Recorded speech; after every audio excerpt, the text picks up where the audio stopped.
Hello and welcome. The operation is continuing at full throttle. There is still no ceasefire on the table. Those are the words of an Israeli defence source to the BBC as the conflict in Israel and Gaza continues. 2 Palestinian militants have been killed in the latest Israeli air raids targeting Gaza City overnight. Palestinian rockets were launched at southern Israel.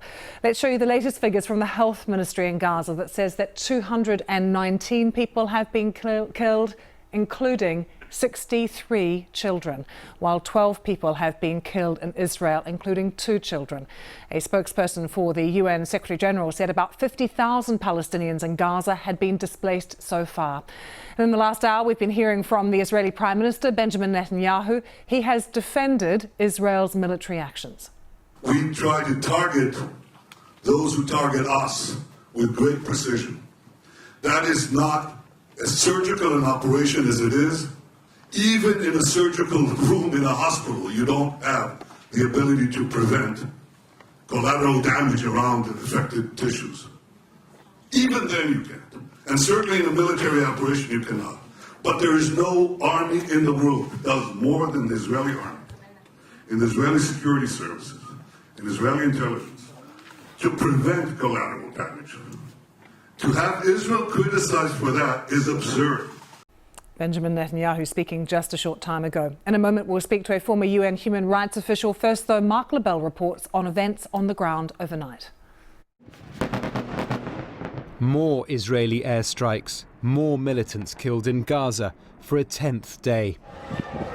A Palestinian rocket intercepted by Israel's air defences. After an earlier strike in southern Israel killed 2 foreign farm workers. So continues a cycle of violence. Visiting an airbase in southern Israel, its prime minister appears relaxed, saying Hamas has been set back by many years. We will continue as necessary to restore peace to all Israeli citizens. But things are not getting more peaceful. Last seen 16 years ago, the Al-Aqsa Martyrs Brigade, armed Palestinians, rear their heads in Ramallah in the occupied West Bank. In Jericho, Arab protesters are met with rubber-coated steel bullets and tear gas. Also feeling the heat from all this is America, who, despite voicing its support for a ceasefire, has so far blocked United Nations-backed efforts to end hostilities. Where should the poor go? Where should the weak go? Isn't the UN the house of all people? France now wants the UN's powerful Security Council, which includes America, to vote for a ceasefire and greater humanitarian access in Gaza. But the U.S. view has for many years been that the Security Council is not the place to resolve issues between non-state actors like Hamas and Israel. I think the U.S. is going to veto it, but it will be part of this growing sense that the U.S. will support that we have to begin winding this up, I think, within days. With all eyes on Gaza, whichever way the US proceeds its push for peace here, unilaterally or inside the UN, it's now under sustained political pressure, both at home and abroad, to do so fast. Mark Lobel, BBC News. Well, let's talk more about what the world is doing to find a peaceful solution to this. We can speak to John Dugard, former UN Special Rapporteur to the UNHCR. John, good to see you. Israeli Defence Forces and sources have just told us that the bombardment will continue. There is no ceasefire. What do you believe it would take to bring Israel to the table to look at and agree to a ceasefire? Well, there are certain difficulties in the way of a ceasefire. First of all, there's the problem that the United States is blocking any resolution from the Security Council, which is the obvious body to initiate such action. But there's also the problem of the refusal of Israel and the United States and other countries to speak to Hamas directly. So you have the bizarre situation that so-called or prospective mediators are unwilling to speak to both sides in the conflict, and that's a problem for the ceasefire. So do you believe, John, that the US is not actually an honest broker now in this? I think it's become very clear that the US is not an honest broker. First of all, there's the evidence provided by the failure of the United States to support a resolution at this stage.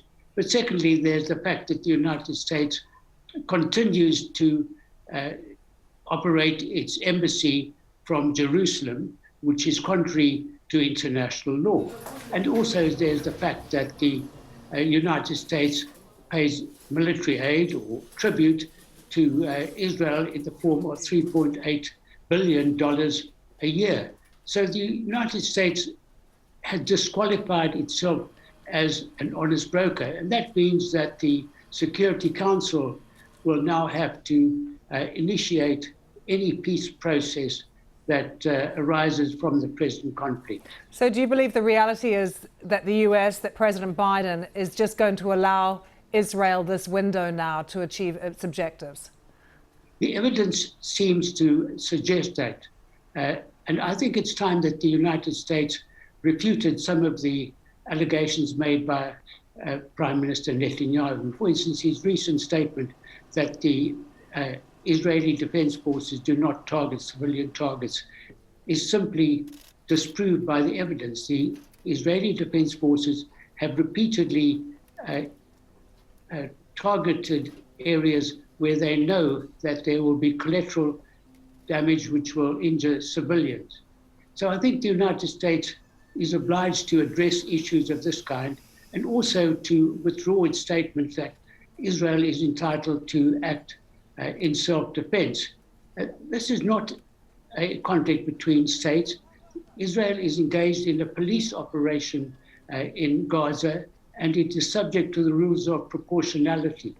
So I think on all counts, Israel must now be seen to be in violation of international law.